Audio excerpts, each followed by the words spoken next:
Capricorn. Welcome to your June 2022 General Tarot reading. It's Rena here.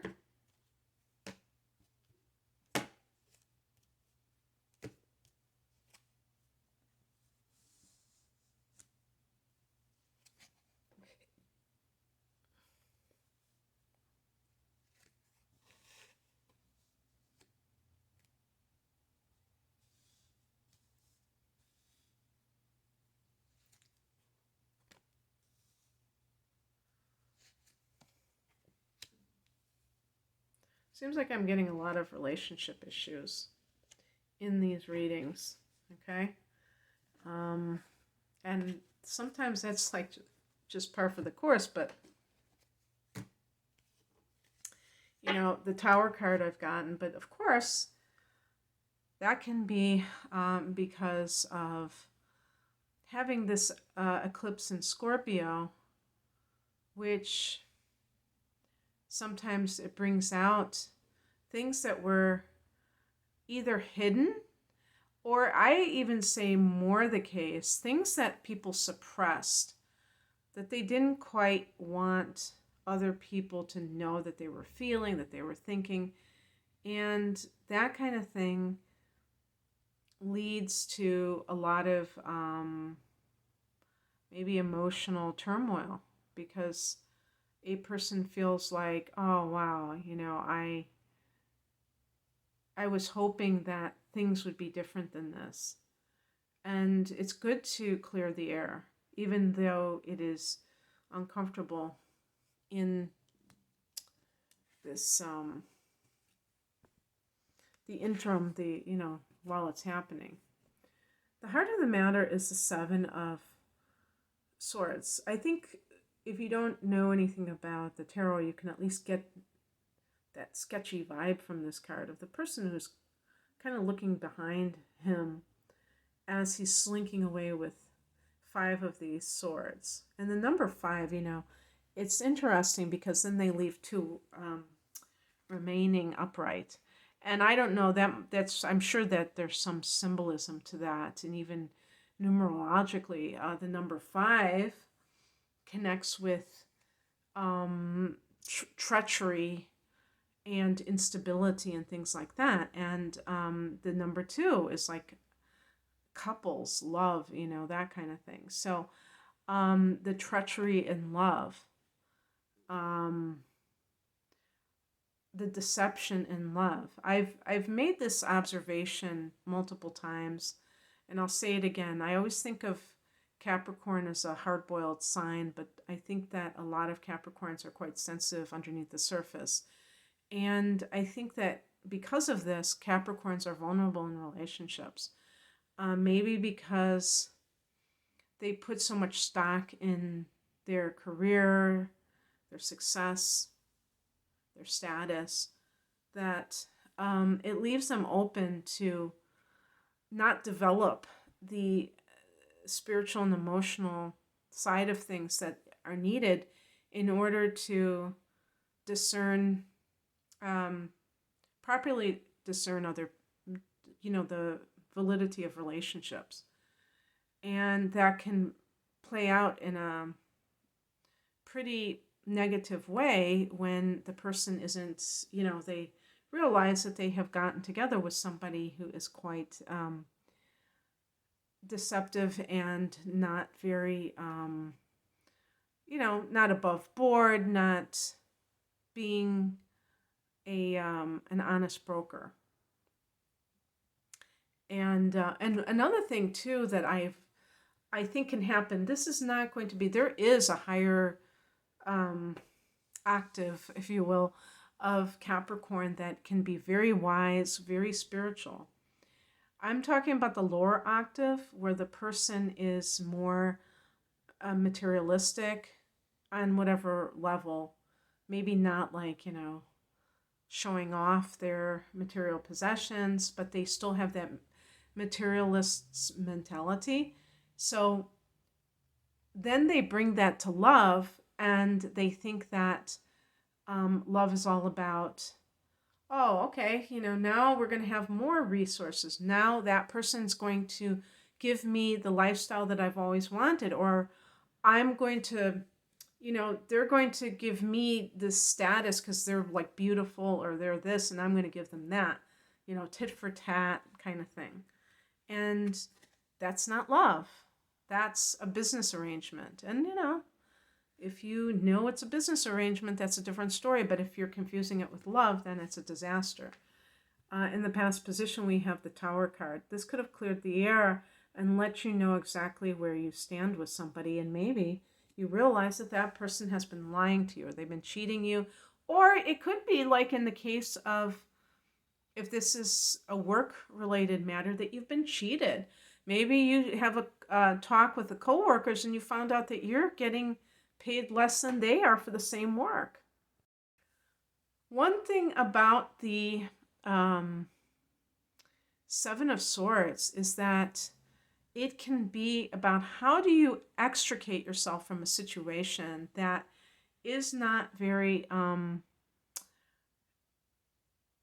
it doesn't feel very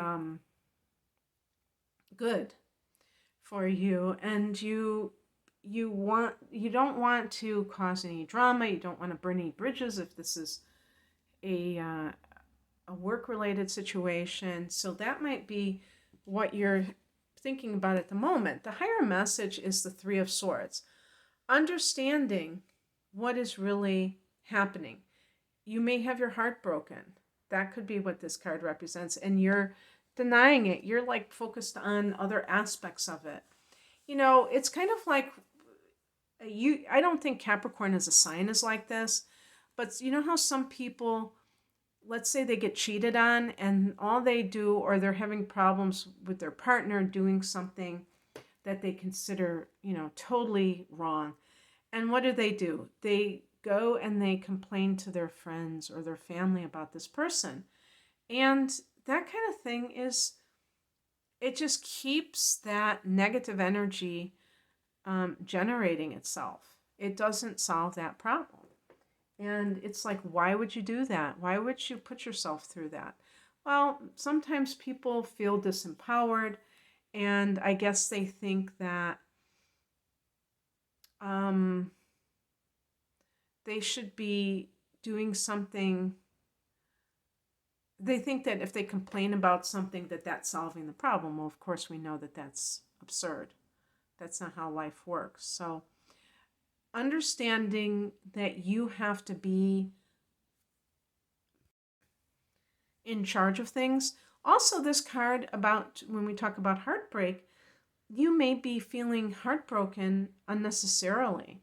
Somebody else cheating can and often is a sign that they have intimacy issues, that they have commitment issues, that they feel unworthy, and they're self-sabotaging. Maybe you're a great person and they can't accept that. So why would you think less of yourself?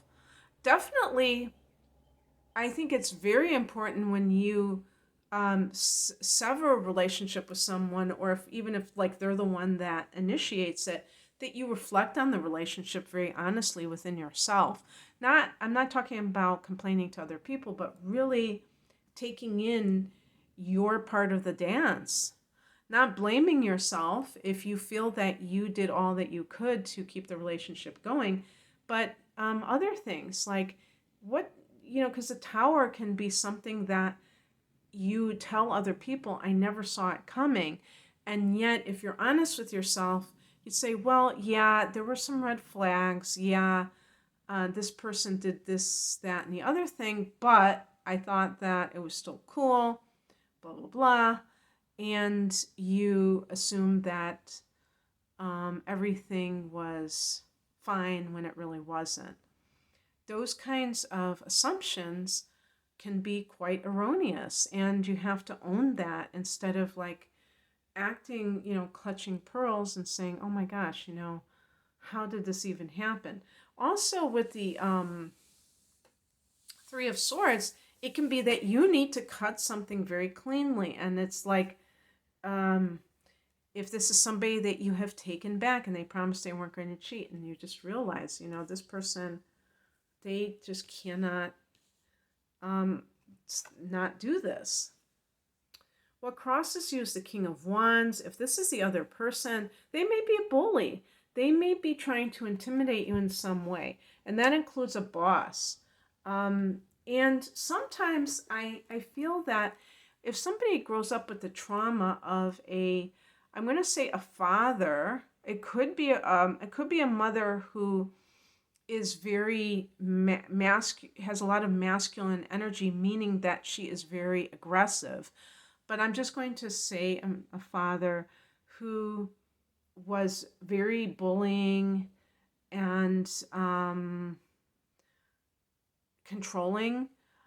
That person, when you have a boss who kind of exhibits similar traits, it can almost put you into this kind of freeze mode where you are, frozen, and you can't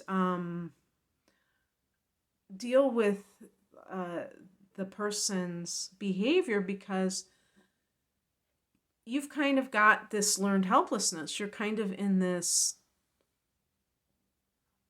place of being quite, fearful, because that's what that person has bred into you. And it's up to you to be able to accept that, or to pinpoint that, and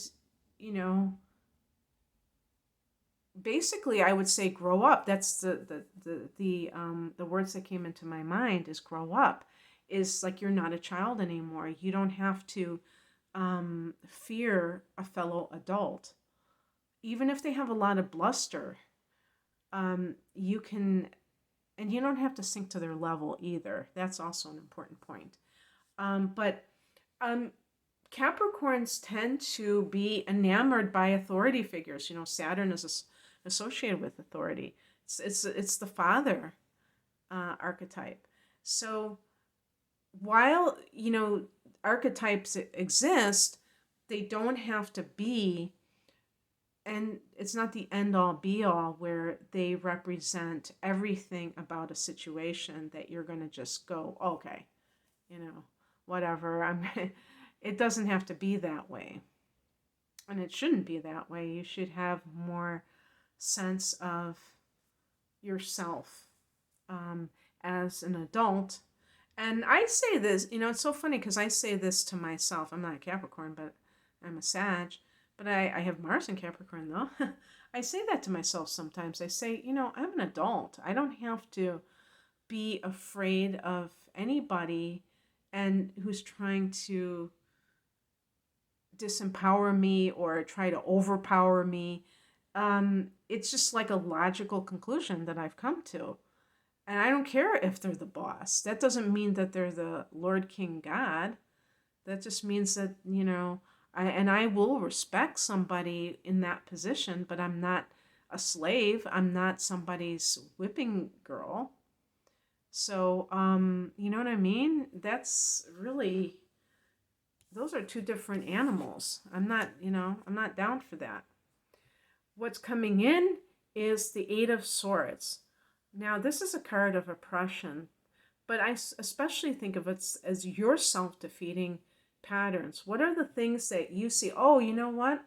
And when I said self-defeating patterns, Capricorn, I thought about the 12th house, because that is the house of self-defeating patterns. And guess what? You have a full moon here in Sag. That's your 12th house, mid-month. So that might be a timing issue where you see how you play into these things. So a self-defeating pattern that goes along with that wayward King of Wands or the Seven of Swords, the idea of somebody else getting to dictate to you what you do. You can set the tone for your life. Those old tapes need to be let go of, and this is a perfect opportunity for that. I know people say you have to let go of your patterns. You have to do this. You have to let go of self-defeating thoughts. And they just say that. And it's very annoying because it's like, how? If I could, I would, right? And how I would say, if I want to be more substantive, is first of all, know what they are so that you're not on automatic. The second thing is to, if you feel that you have a problem asserting yourself and saying no in a way that is a positive, I was going to say in a way that is positive, and that sounds kind of like contradictory. A positive no? Yeah, a positive no. You know, some people can't say no without getting angry because they feel guilty and they can't admit that to themselves. Saying no confidently, having boundaries, doing it one by one, taking it at a case by case level. If you have people in your life that tend to walk all over you, the next time this comes up and you feel that knot in your stomach, which is your solar plexus and your third chakra, which has to do with your power center. And, you know, when people, you know, why do you think you feel butterflies in the stomach sometimes when you're apprehensive? Because your power chakra is being assaulted. You know, you feel like somebody's trying to push you into something you don't want to do. The next time that happens, and you know, find yourself the courage to say no in a way that is not angry, feeling like a victim. You can do all kinds of things like affirmations, meditation, subliminal messages, all kinds of things to empower you at a deeper level so it becomes second nature. Oh, this is wild. You know, I don't think of things in terms of how it's going to play out, but the outcome is the Hermit, and I do think of the Hermit as connected to the 12th house. So it's a connection with solitude, contemplation, things like that. So going within, so important, so valuable. That full moon in Sagittarius on the 14th, so good for that. So good for any kind of meditation, or even taking some time away, maybe taking a couple of days away, at least a day, just to be by yourself, away from technology, really tuning into what you need to do next. What is your next move? And digesting a certain situation that may have been quite dramatic with the Tower. Okay, that's what I have for you, Capricorn. I hope that this resonated. If you would like a private reading, if you like astrology readings, I do astrological analysis. I do transit readings. I combine them for a special price called my deep dive readings. I do combination chart analysis with tarot, standalone readings. You can find out all that information at rainamoonastrology.com. The link is below. Have a great month.